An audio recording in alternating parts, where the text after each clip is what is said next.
Okay, is it recording? I can't hear anything at all from. Can anyone to say something? Someone could just say Hare Krishna. Prabhu, Yes, can you hear us? Yes, Hare We can Krishna. hear I you. can't hear no one. Good. That's why it's all quiet. 1 second. Hare Krishna.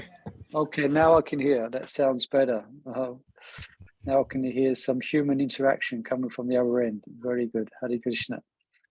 All right, so welcome everyone again. Just check we're recording. Yes, we're recording. Hare Krishna. And let's offer some prayers to Srila Prabhupada before we begin. And please, someone would like to read, they're quite welcome to the first text and purple. Namo Om Vishnu Vade Krishna Vastaya Bhutale Shrimati Bhakti Vedanta Swami Namane. Namaste Saraswati Devi Gauravani Pracharini. Nivasisha Sunyavahari Pushtatara Satanine. Jai Sri Krishna Chaitanya Prabhu Nityananda. Shri Hat Vaita Katadha Shiva Sari Gaura Bhaktavinda. Hare Krishna, Krishna Krishna, Hare Hare. Hare Ram, Ram Ram, Hare Hare. Okay, who's going to jump in and read the first text 30?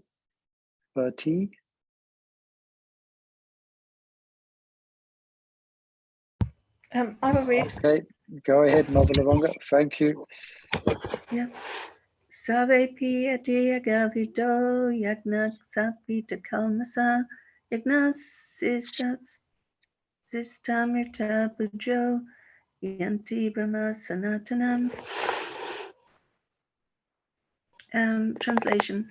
All these performers who know the meaning of sacrifice become cleansed of sinful reactions, and having tasted the nectar of the results of sacrifices, they advance toward the supreme eternal atmosphere. Purport by Srila Prabhupada. From the foregoing explanation of different types of sacrifice, namely sacrifice of one's possessions, study of the Vedas or philosophical doctrines, and performance of the yoga system, it is found that the common aim of all is to control the senses. Sense gratification is the root cause of material existence. Therefore, unless and until one is situated on a platform apart from sense gratification, there is no chance of being elevated to the eternal platform of full knowledge, full bliss, and full life. This platform is the eternal atmosphere, or Brahman atmosphere. All the above mentioned sacrifices help one to become cleansed of the sinful reactions of material existence.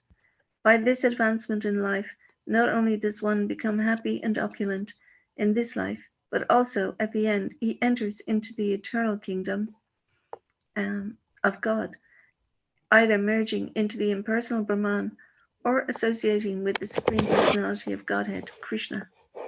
Okay, thank you. Yeah, I was just looking for the commentaries on this verse, further commentaries. Basically, what's these different sacrifices that we've heard about, been hearing about it, these are practiced by those more or less on the platform of karma yoga. But it brings them to by controlling their senses, and more importantly, by eating the remnants of sacrifice. It's described by Ramanuja describes this, by eating the remnants of sacrifice, then one becomes purified in life. And then they come to realize they have a distinct understanding of themselves being different from matter, being spirit soul. Then that further leads them towards Krishna. Yeah. So this is what described here. All these performers who know the meaning of sacrifice become cleansed of sinful reaction, having tasted the nectar of the results of sacrifice. So this nectar is described, where is it? Shishtamrita Bojo. Shishtamrita. This nectar of sacrifice is the sanctified foodstuffs, because every sacrifice should be accompanied by the offering of foodstuff to the Lord, and then that becomes prashadam. So that's what here, having tasted the nectar of the results of sacrifice, one advances towards the supreme destination. and then there's quite a bit of discussion on that. And also mentioned, also there's been 12 different types of sacrifice have been mentioned. But last week it was interesting, we brought up that we shouldn't forget that what's the sacrifice for the specific age of Kali? Sankirtan and chanting. Yeah, Sankirtan Yagna. So this is specifically the sacrifice of the Vaishnavas. But other persons who are perhaps on the platform of karma yoga, they will engage in different types of sacrifice. And this is good for them because it purifies them. So of these 12, according to one's modes of material nature, one would be attracted to one of these sacrifices. And it begins with offering of donations was first described, and then worship, then breath control, then offering one's breath in sacrifice. 1 second, someone's just at the door here. I got to get it. Oh, thank you so much, Ruth.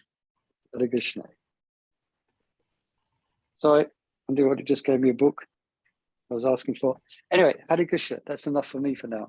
Any comments or questions? Just a little introduction. Yeah.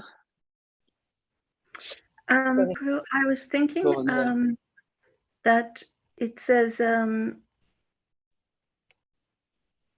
by the sacrifices one becomes cleansed of sinful reactions, and by this advancement in life, not only does one become happy and opulent in this life, but it says that like Krishna sometimes keeps his devotees less opulent by design. So it's not always the case that you might become opulent by your sacrifices, is it? Yeah, that's very interesting. Before I might address the specific question, as you were speaking, it just came to mind that actually we see in material life, we see many persons may live in opulence, but they're not engaged in any religious specific duties. They're not engaged in any acts of sacrifice, but they seem to be living in an opulent situation. But actually, Burijan mentions here in his commentaries here on this section, okay, one may have some material facility, but happiness will actually evade them. Okay, so you may be living in a certain affluent situation, but because there's no sacrifice in your life, there's going to be untold trials and tribulations and miseries that actually accompany such a, you could say, a irreligious life. So okay, you have material facility by hook or by crook, and who's to know what one's destination is in a next life, but not acting in sacrifice. So the one thing, but on also your specific point, yeah, very. So perhaps I'll open it out. Can anyone out there like to offer an explanation to Mavalavanga's Latika's question? So the question is that actually it's stated that for those that Krishna gives these special, when he gives his special mercy to someone, then he deprives them of all their material assets and possessions. So it sounds like a bit of a contradiction here. Here, this saying, by engaging in sacrifice, then also the verse 3:10 actually, Yagna Shishtasano Shantya Mujjanti Shavakilbisai, describes that in the beginning of creation, the Lord of all creatures sent forth generations of men and demigods and blessed them by saying, be thou happy by this sacrifice, because by this sacrifice you will achieve everything for living happily and achieving liberation. So that's 3:10. But here Mavalavanga Lattika is bringing up an interesting point that also we hear that for Krishna is very merciful, then he takes away all material facilities and assets. So there seems to be a contradiction here. So look at, we had devotees here. Actually, I was just thinking of my Did I get question that? myself, and I was thinking, Go on. so Krishna, your opulence, I mean, you have that opulence, but Krishna, out of his, that's what you said, special mercy, he doesn't allow you some of that opulence because it might take you away from him. So it's not that you aren't, I mean, what you have, Krishna's special mercy is much better than having the opulence. So in a way, you're even going above the opulent level. Yeah, so if I could just summarize that, you're saying that Krishna has a specific purpose in taking away, say, one's material assets, and actually one is not a loser, but one is a gainer. Is that what more or less you say? One is Yeah, not losing. exactly. Krishna's One is, mercy is more valuable than any kind of material opulence. yeah. But here, that's a very good point. But here, the verses, I think your question is still valid because the verses speak of material opulence. It speaks of attaining. Hare Krishna Prabhu, can I Yes, answer? please. You can.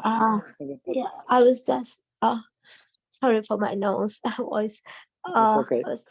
I was just thinking, everybody, all are unique, and for me, having material opulences, I would use in Krishna service. But for some, I'm just giving an example.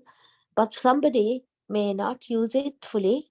So you can see even devotees, some are very affluent, someone they can really use everything in Krishna service.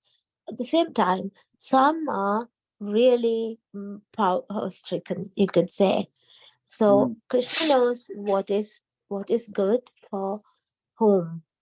And if Krishna wants to mold somebody, for some he gives, and also that depending on the person's desire. And person is really, even in Krishna consciousness, if they look for the fame, if they look for different opulences, so Krishna provides within Krishna consciousness. So that's what Thank you. I couldn't repeat that back any better. I think it was a wonderful comment you made. So in other words, so in essence, we could say you're saying that similar to Mother Amanga Latika, that actually Krishna, according to each devotee, is taking personal attention and making sure that the devotee progresses in their spiritual path. If that was a kind of perhaps too summarized. If I could summarize your comment. Anybody else like to comment on this? What Padma and Mother Lavanga said is quite complete. Hare Krishna Prabhuji. Yes, please.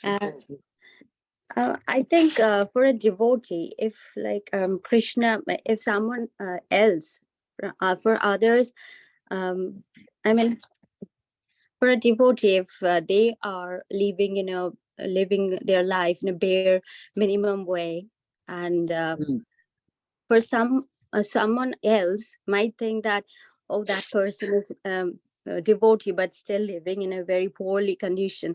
But for the devotee, I think for the devotee, it's really a sorry. Hello. Go on. Yeah, I can hear you. We can hear. Yeah, carry on. Yeah. So for a devotee, I think it's a blessing, because blessing, yes. Yeah, so he could stay away from all the materialistic things and stuffs, and he could concentrate more on Krishna. Yes, so it's a what they call it here. They just say a blessing in disguise. Yeah, blessing in disguise. So devotee becomes more dependent.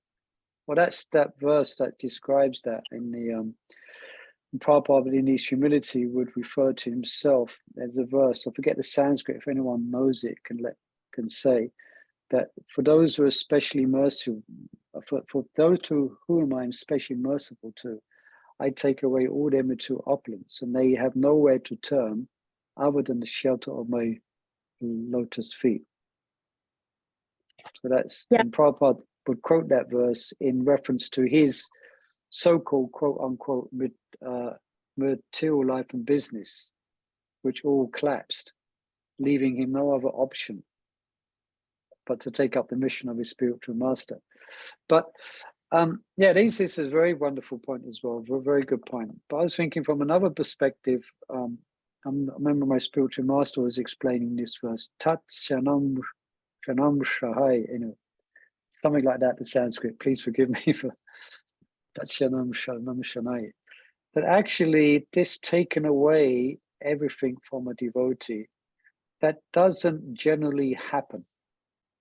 Only in very special circumstances might Krishna do that. For example, if we think of our community of devotees, let's just say, contemporarily speaking, and sometimes it's even described that in times of need in a country or in a place, then somehow or another, devotees always seem to have what they need. Yeah. And they always seem to, and Prabhupada would also, he would speak of that in regards when he was young and there was a famine. An artificial famine was induced by the English in India. And he reflected and he remembered that his family and all the devotees in their community never felt, or they weren't particularly affected. And he was making a comment that all their needs were met. So, and also if we think of the devotees from a universal perspective, most of Krishna's devotees live with the same opulences as Krishna. They actually share the same opulence of Krishna. For instance, you think of Vaikuntha. There's definitely not lacking in any material, but it's spiritual opulences in Vaikuntha. And also in Goloka Vrindavan. They share the same facilities in that way. They share the same platform and facilities of Krishna.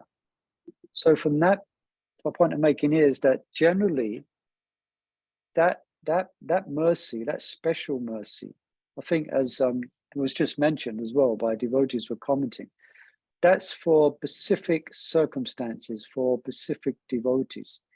Generally, that doesn't happen to all devotees. Yeah. But at the same time, if a devotee is becoming too attached to material assets rather than Krishna's lotus feet, then Krishna may make such arrangement.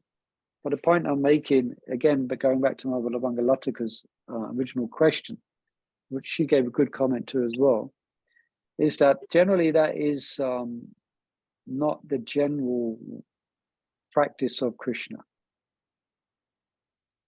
Yeah, but so devotees don't live, I could say, they don't live grossly opulent lives, but they have enough, and that's Krishna's grace. So in other words, if it was exactly like that, that everyone who joined the Hare Krishna movement would lose their house, lose their family, lose their everything in their bank account, lose their job. I don't think we would have many devotees. We wouldn't attract many people. Although eventually we know when we die, we lose everything. But that's not the general experience. Anyway, any comments upon that? Yeah, yeah, that's actually true because, from my experience, I'm only in my 30s, but, I have a lot of health problem. But as soon as I get into this Krishna consciousness, my health started becoming really good. So I think Krishna really protects us. That's true. Yeah. Also because you're leading a regulated life, you're chanting the holy names of Krishna, you're eating prasadam. So that all has its therapeutic effects and brings us to mode of goodness. Yes, thank you. Is that okay, Mother Lavangalatika? We got quite into that, if that different perspectives we gave there. Yeah, Thanks. Yeah, that's great. Thank you. Yes. Yeah, so yeah, otherwise, if we really push that as a principle of Krishna consciousness, you join Hare Krishna, don't let Krishna take everything away from you. That cozy flat you're living in, Krishna's going to take that away. No, Krishna, as that verse says, 3:10, for those who engage in yajna, then if they engage in sacrifice, then Krishna takes care of them. Okay. But these other points are also interesting as well. That if one's becoming too attached of Krishna as a purpose, then he may take everything away. And that's blessings for a devotee. Now, if that does happen, that's a blessing. Yeah, because Krishna will give himself. So in that sense, there is no loss. All right. Okay, let's go on to any other comments or questions upon any other comments upon the comments? Go. I was just thinking, Yeah. and also if Krishna wants somebody to come to him soon, I was just thinking about Chitraketu's past. Chitraketu Maharaj, yeah. His pastime, just because chastising, thinking bad about Lord Shiva. I think Lord, that's the reason otherwise he has to be born long time, to come to Krishna. So that way he became a demon, he attained the Lord very soon. So Yeah, correct. I was just, yeah, and also we have the example of Jad Bharat. Yeah, it's very interesting to read the Srimad Bhagavatam and see the different situations that the devotee is put in by the grace of the Lord. Yeah. Okay, Hare Krishna. So thank you for that. Let's read this 431. Someone like to read this here? It's quite a lengthy purport. A small verse. This is the only verse which only has 2 lines or 1 line. This is quite unique in Bhagavad. Yeah, it's quite unique in Bhagavad Gita. Yes, go ahead, Mother Guy. Is it 431, right? Yes. Nayam lokosti agnyasya kutonya kurusattama. Translation. O best of the Kuru dynasty, without sacrifice, one can never live happily on this planet or in this life. What then of the next? Purport. Whatever form of material existence one is in, one is invariably ignorant of his real situation. In other words, existence in the material world is due to the multiple reactions to our sinful lives. Ignorance is the cause of sinful life, and sinful life is the cause of one's dragging on in material existence. The human form of life is the only loophole by which one may get out of this entanglement. The Vedas therefore give us a chance for escape by pointing out the paths of religion, economic comfort, regulated sense gratification, and at last, the means to get out of the miserable condition entirely. The path of religion, or the different kinds of sacrifice recommended above, automatically solves our economic problems. By performance of yajna, we can have enough food, enough milk, etc., even if there is a so-called increase of population. When the body is fully supplied, naturally the next stage is to satisfy the senses. The Vedas prescribe, therefore, sacred marriage for regulated sense gratification. Thereby, one is gradually elevated to the platform of release from material bondage. And the highest perfection of liberated life is to associate with the Supreme Lord. Perfection is achieved by performance of yajna, sacrifice, as described above. Now, if a person is not inclined to perform yajna according to the Vedas, how can he expect a happy life even in this body? And what to speak of another body or on another planet? There are different grades of material comforts in different heavenly planets, and in all cases there is immense happiness for persons engaged in different kinds of yajna. But the highest kind of happiness that a man can achieve is to be promoted to the spiritual planets by practice of Krishna consciousness. A life of Krishna consciousness is therefore the solution to all the problems of material existence. Okay, thank you. There's just one point I wanted to mention about, I took note on this about the last verse, especially this Shishta Yagna, this nectar of the results of sacrifice, which means the remnants, well, the offering of food to Vishnu or to Krishna, and then partaking of that, which comes at the end of every sacrifice. There's mentioned that here, I took note here, that one who partakes of Prashadam, every morsel is worth 100 such vows as given in text 28. And remember in text 28, we spoke about the different types of charitable acts, Dharmashala, Atmashala, Atitishala, etc. Remember?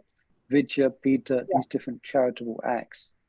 Just by eating one morsel, each morsel is worth 100 times more than any such ritualistic charitable acts, just by eating the remnants which comes from sacrifice, which for us, which is Prashadam. So I just want to make that point. But anyway, any comments or questions here? It's mentioning the universal system of sacrifice and its result. So the universe functions in its correct order when there is sacrifice. And taken individually, when we don't lead such a life, then that's called here, described. Then we have to embrace the threefold miseries of material existence. Yeah, any questions or comments here? I've just put the main purple back on the screen, so you can refer if you like.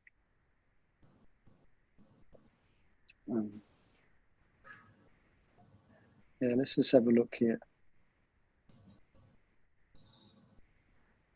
In other words, existence in material world is due to multiple reactions to our sinful lives. Ignorance is the cause of sinful life, and sinful life is the cause of one's dragging on in material existence. So the opposite of ignorance is knowledge.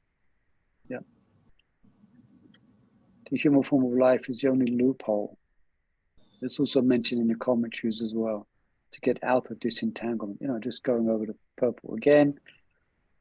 I was a little bit distracted then, so I'm just going over it again. Yeah. Any questions or comments from here?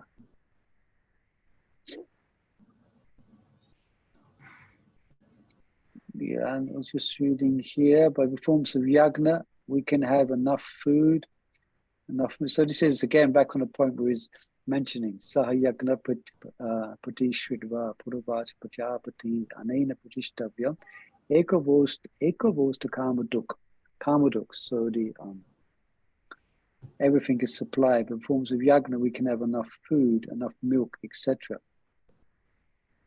Yeah, even if there is a so-called increase in population.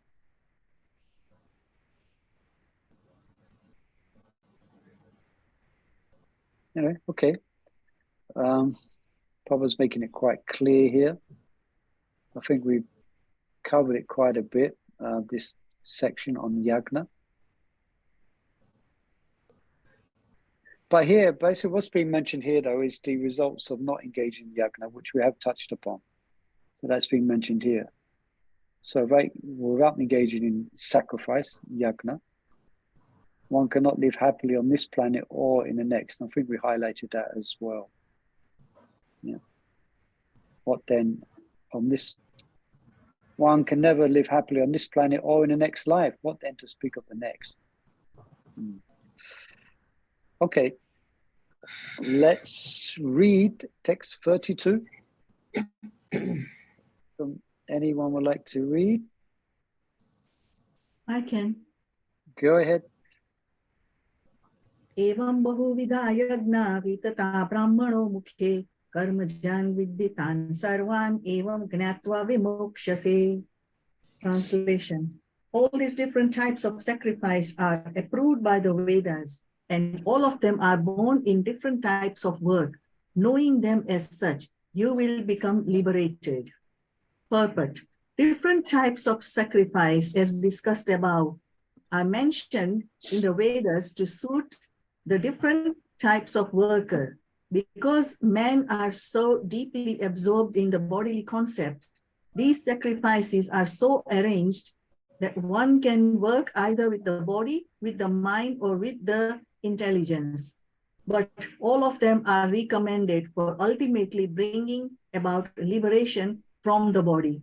This is confirmed by the Lord herewith from his own mouth. Thank you. Yeah, okay, thank you. So any initial comments or questions on this? The As you mentioned- Vedas are there. Sorry, I missed that. Say again. The Vedas are there for different kinds of devotees, people, karma kanda. Different type of sacrifices. Karma kanda is described here, really. Yeah, correct. Yeah, so in other words, according to one's particular conditioning, which is according to one's position, according to the modes of material nature.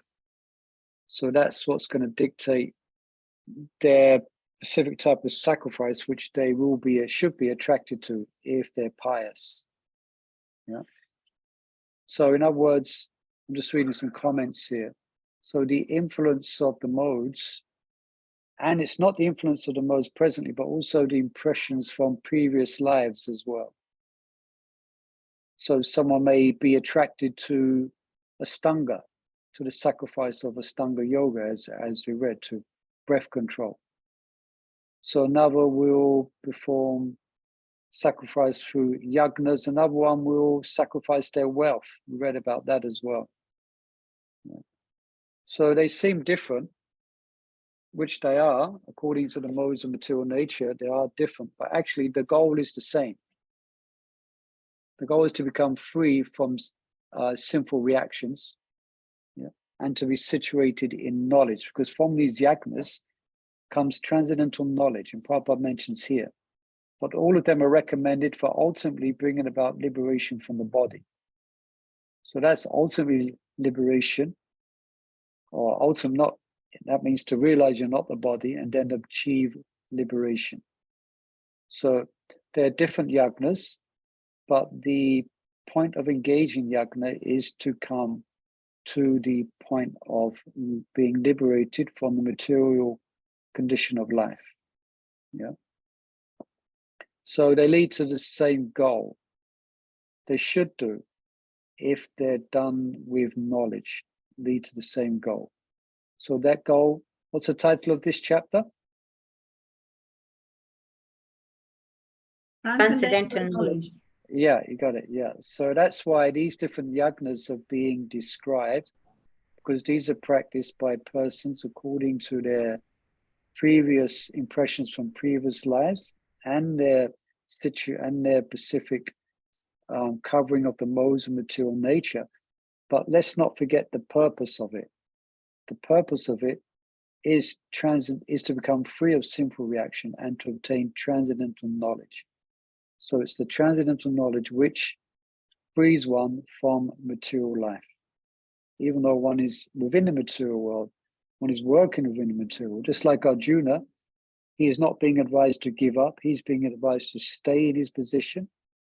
But because he obtains transcendental knowledge from Krishna, he is considered to be unaffected because of his knowledge which he received from Krishna.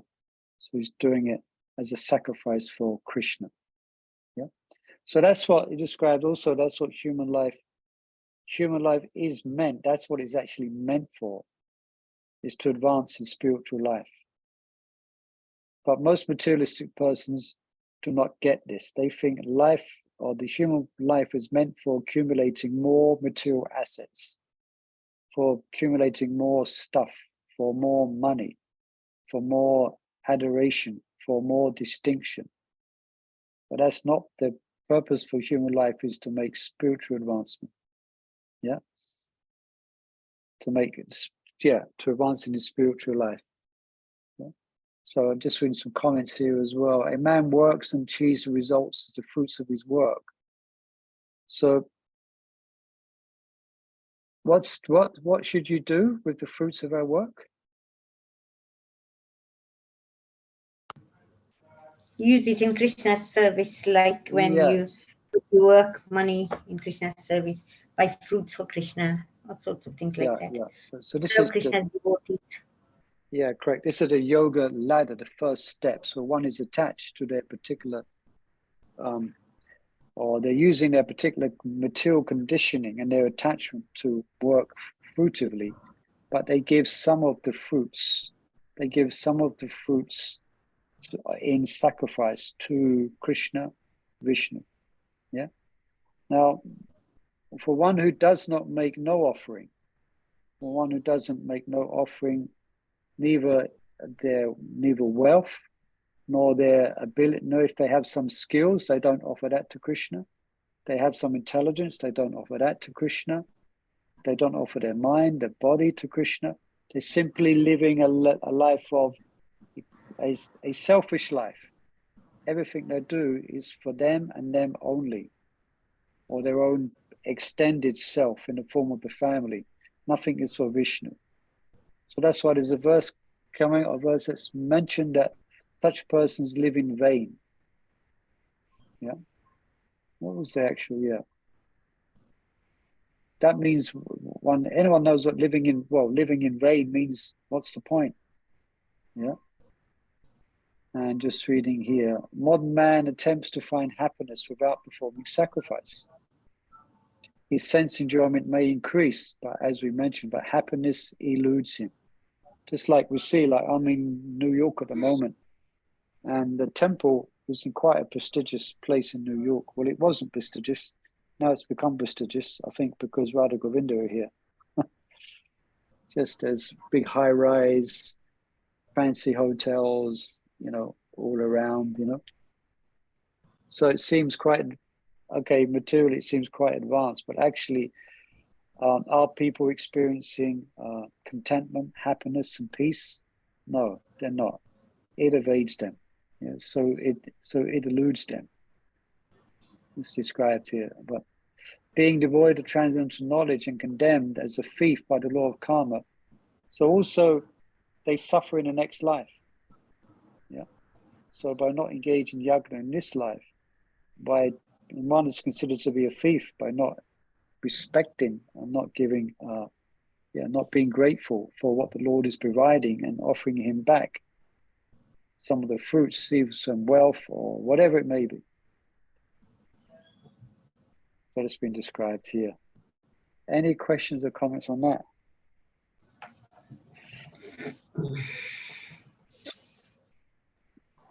Hare Krishna Prabhu. I think Please, Srila Nima Mata. Prabhupada, I was Sorry? thinking, Srila Prabhupada says it's kind of an animal life then, because like a dog will like to protect the puppies, give food. So that's it. Nothing else you do if you are not really doubting. There's no difference between. Yeah. Srila Prabhupada would often make that point. Yeah, and then sometimes it can sound quite strong. Quite strong, but Dvija Pashu. So the scriptures do speak in strong words sometimes. So in other words, what Padma is mentioning, Prabhupada would often bring up this point. What's the basic activities of an animal is eating, sleeping, mating, and defending. So modern materialistic man is just doing that, but in a polished way. If a materialistic person is just doing that, then they're just living according to the conduct of an animal. So next life may be one of an animal. Scripture often speaks. I remember I was reading by Radha Swami, his wonderful book, The Journey Home. And he had this experience. He was traveling in, where was he traveling? In the East, but he wasn't in India. He hadn't got to India yet. So he was traveling, Muslim country. And he was on a bus. Afghanistan. Yeah, Afghanistan. So he was traveling on a bus, and every few hours, they would stop, and everyone would get off the bus, and everyone would do their namaskars, you know, they do their prayers to Allah. You know, everyone, all types of people. There was farmers there was all types. They would all get up. And he mentioned, quite amusingly, he said, only him and the chickens and the goats were left on the bus. And everyone else was engaging, was engaging worship of the Lord. And he got the, you know, for him, it kind of struck him. Yeah, so I'm no better than these chickens and goats. Because I'm not offering any prayers to the Lord. You know, I thought that was quite an observation. You know, yeah. But anything else on this? We can, otherwise we can read on. All right, let's read text 33. And Can I read? please go ahead. Thank you. Shreyan Dravyamayad Yagna Jnana Yagna Parantapa Sarvam Karmakhilam Partha Jnane Parisamapate. Translation. O chastity of the enemy, the Chastiser, yeah. O chastiser of the enemy, the sacrifice performed in knowledge is better than the mere sacrifice of material possessions. After all, O son of Parth, all sacrifices of work culminate in transcendental knowledge. Papa. The purpose of all sacrifices is to arrive at the status of complete knowledge, then to gain release from material miseries, and ultimately to engage in loving transcendental service to the Supreme Lord, Krishna consciousness. Nonetheless, there is a mystery about all these different activities of sacrifice, and one should know this mystery. Sacrifices sometimes take different forms according to the particular faith of the performer. When one's faith reaches the stage of transcendental knowledge, the performer of sacrifices should be considered more advanced than those who simply sacrifice material possessions without such knowledge. For without attainment of knowledge, sacrifices remain on the material platform and bestow no spiritual benefit. Real knowledge culminates in Krishna consciousness, the highest stage of transcendental knowledge. Without the elevation of knowledge, sacrifices are simply material activities. When, however, they are elevated to the level of transcendental knowledge, all such activities enter onto the spiritual platform, depending on differences in consciousness. Sacrificial activities are sometimes called karma kanda, fruitive activities, and sometimes jnana kanda, knowledge in the pursuit of truth. It's better when the end is knowledge. Okay, thank you. Very nicely read. Any questions or comments here? What is being described is more or less the yoga ladder. So the beginning stage, as Prabhupada mentions at the end, is karma kanda. Yeah. So one may engage in sacrifice. Yeah. So they're engaged in sacrifice so that later they can increase their material assets. Yeah. So they give up some limited amounts of wealth, but the idea is that they're hoping it will increase tenfold. Yeah. That's the, we see in a lot in India and some places, I mean, that's the idea. You give to the temple and then the idea is that it will later increase. Yeah. So that's called karma kanda. Yeah. So that's sacrifice performed within the material, on the material platform. Yeah. So it's done with meager knowledge. There's not much knowledge behind that. Yeah.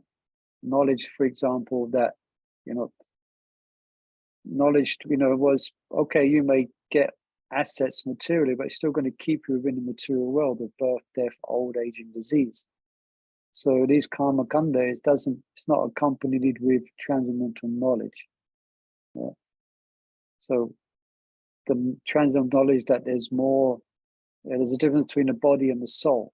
They have no idea. That's not really deeply understood. And they don't really know Krishna's position. I'm just reading here from a few notes here, very interesting. So that sacrifice is inferior. You follow? But that sacrifice is done with knowledge of the difference between the body and the soul, with knowledge of Krishna's position. That is superior. That sacrifice done in knowledge is superior. That's why it's described here. I'll chastise the enemy. The sacrifice performed in knowledge is better. So that knowledge is transcendental knowledge than just karma kanda. Yeah. It should bring us to transcendental knowledge about Krishna and our relationship with Krishna. Yeah. So again, this chapter is transcendental knowledge.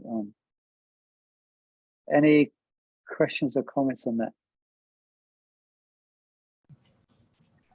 Hare Krishna Prabhu, I just wanted to Please, ask yes. you. Go ahead. I Yes, was please. thinking, I think sometimes mostly Hindus, especially of course Hindus from India, they talk. All Okay, from- Krishna ji, not, I have. not just we- India. Sorry, Go on, carry on. sorry. Did you say something, Prabhu? Not just India, but in the general practice of karma kanda in different parts of Yeah. the world from the Vedic perspective. Yeah, go on. Yeah, no, I'm saying Hindus, Prabhu. Hindus always talk. Oh, Krishna ji. So they think Krishna is like another demigod. Krishna ji. Okay, we have all the gods. Krishna ji also there. That's how they speak. So they don't have that understanding, as you just said, supremacy of the Lord. So that's why, if you don't read Bhagavad Gita, if you don't really give that knowledge, nobody will. I myself knew Krishna as avatar. That's it. Yeah, first time I've heard Krishna addressed like that, Krishna ji. Yeah, Krishna ji. No, they So- say Krishna ji. Yeah, Prabhu. Even today there was somebody talking to me.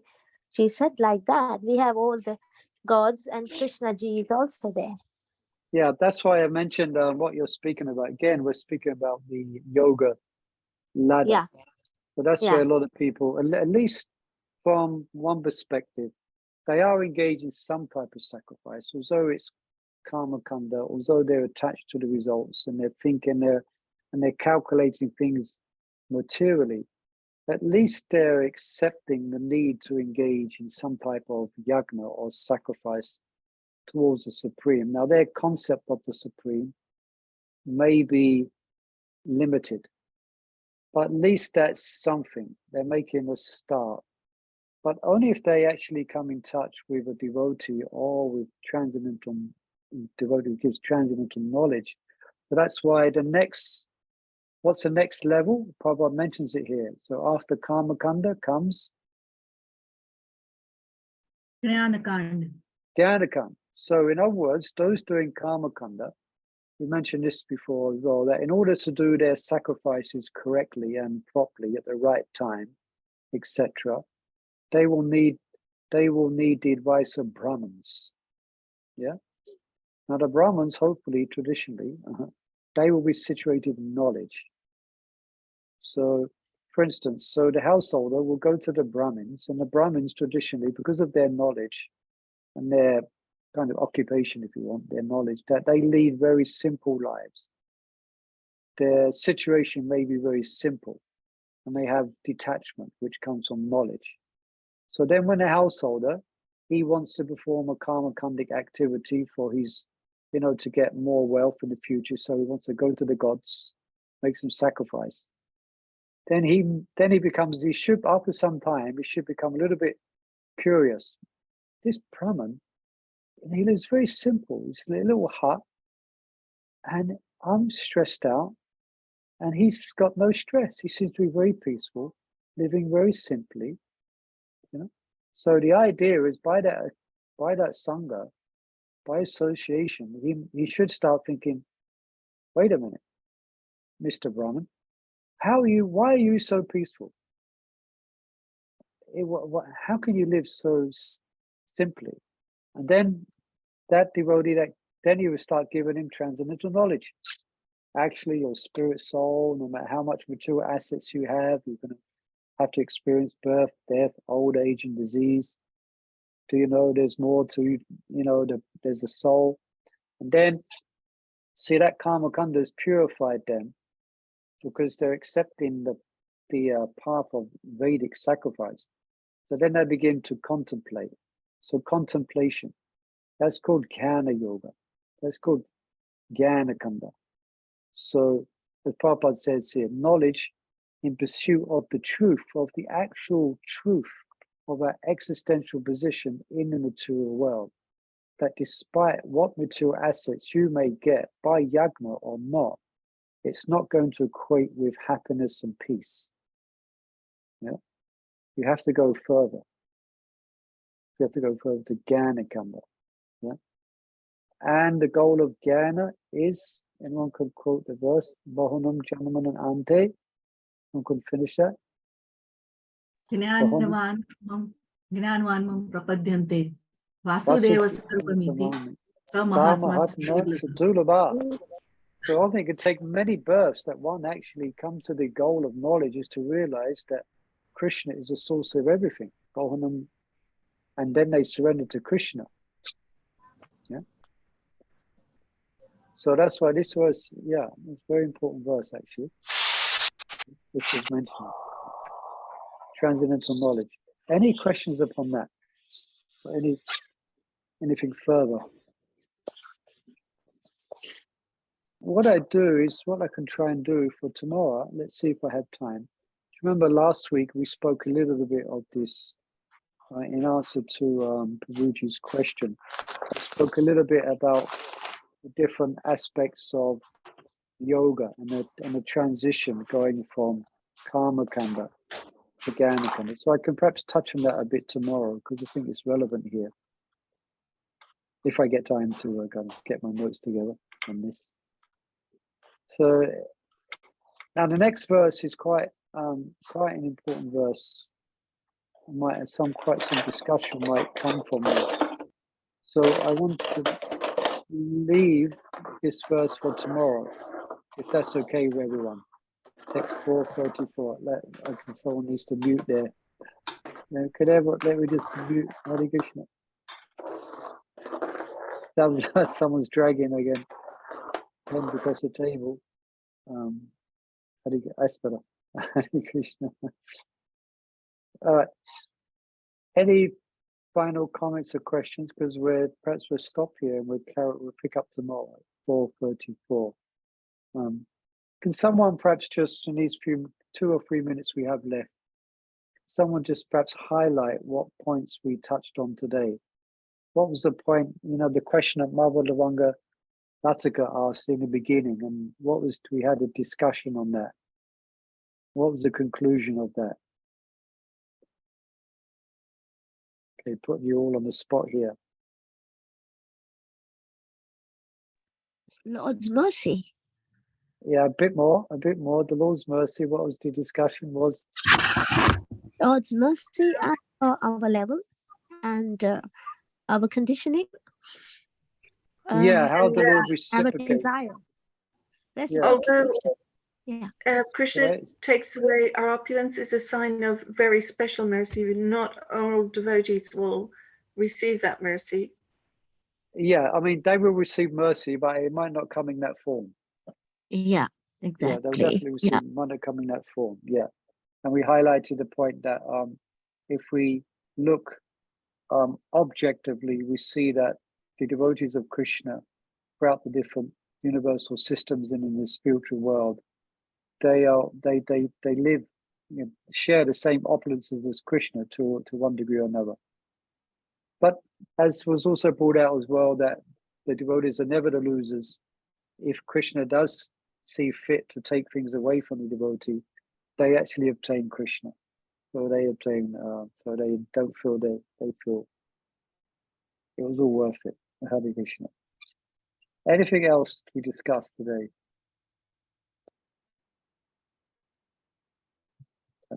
supremacy of the Lord. Yeah, supremacy of Krishna. A bit more. And also how important the knowledge. Yeah, transcendental not- knowledge. How important that we have to know. Sorry. Yeah. Yeah, Sorry, Papa. yeah, that's it. No problem. It sounds like you have a bit of a flu or cold there. Sorry to hear that. Yeah. Hare Krishna. Yeah, and I brought up as well Shishtashta Yagna, when the tasting nectar of sacrifice. It's actually referring to foodstuffs offered in sacrifice. Shish, and it mentioned how powerful, remember how powerful it is to eat those remnants which have been offered to the Lord. And it's Prashadam, you get 100, with every morsel, 100 times more benefit than you do in performing other so-called acts of charity, etc. So very, very powerful, you know. I'll just check here. Okay, let's pause there then at 1:59, a few seconds to go before we finish. Let's pause there, and tomorrow, yes, let's carry on with tomorrow and the text 434. So if you have any questions about here, we can. If it's about the spiritual master, if you have any questions also about spiritual master and things like that, and taking initiation, we can also have that discussion as well. Often there are quite some discussion on these principles. So please join us for tomorrow. Hare Krishna. Srila Prabhupada ki jai. Yes. Hare Krishna. Thank you, Hare Prabhu. Hare Krishna. Krishna. Krishna Love Krishna. it. Hare Hare. Prabhu ki Hare jai. Ram. Hare Ram. Ram Ram. Hare Hare. Hare Krishna.